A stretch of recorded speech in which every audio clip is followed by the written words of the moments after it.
Более 130 фотографий, рассказывающих об истории абхазского княжеского рода Чачба-Ширвашидзе и российской династии Романовых, представлены в одном из залов храма святителя Иоанна Златоуста. За каждым из этих фотоснимков конца 19 и начала 20 веков интереснейшая история представителей знатных родов со сложной и трагической судьбой. Очень много представителей абхазских княжеских фамилий, особенности Чачба, служили в России и жили в России.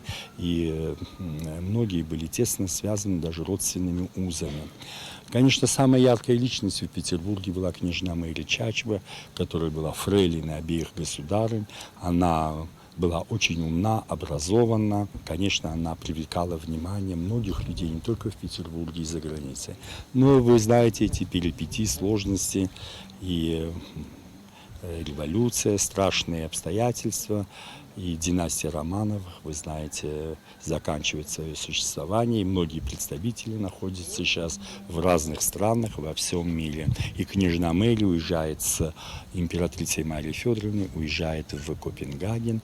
Еще одной крупной исторической фигурой тех времен был Георгий Чачба-Ширвашидзе, который впервые встретился с Александром III и его семьей при освящении монастыря в Новом Афоне. Представители династии рода Романовых не раз приезжали в Абхазию, а сам император Николай II дружил с абхазским дворянином. Николай II очень любил Абхазию. Он дружил с абхазским дворянином Чагу-Чацба. Они говорят им, Чагу-Чацба был прекрасным сказителем, очень умным, тонким человеком. И Николай II беседовал с ним и изучал через него жизнь абхазского народа, жизнь и традиции. Выставка о духовно-исторических связях двух государств – это результаты совместной кропотливой работы настоятеля храма Игнатия Киут и фотографа Владимира Попова. Это знакомство, общение с историей, с лицами и с фотографами, которых их снимали.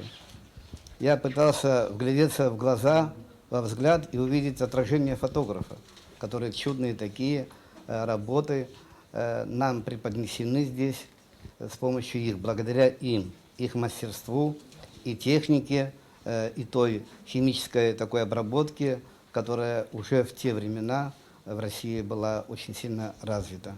Часть снимков династии Романовых являются собственностью Беллы Абаевой. Эту коллекцию она собирала 25 лет. Большую поддержку оказал и фонд Киричбея Чачба. Кроме того, некоторые из фотоснимков были представлены из Государственного архива Санкт-Петербурга. Историческую фотовыставку в селе Каман посетили и жители этого города.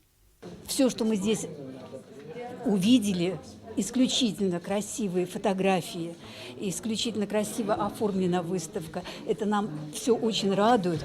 И мы рады, что вот сподобил Господь нас именно в этот день быть здесь, в стенах монастыря, и очень благодарны всем. Фотовыставка в селе Каман, посвященная духовно-историческим связям Абхазии и России, продлится около месяца. В планах у кураторов мероприятия организовать подобную выставку и в российских городах. Кугут Савардания, Инала Гухава, Абхазское телевидение.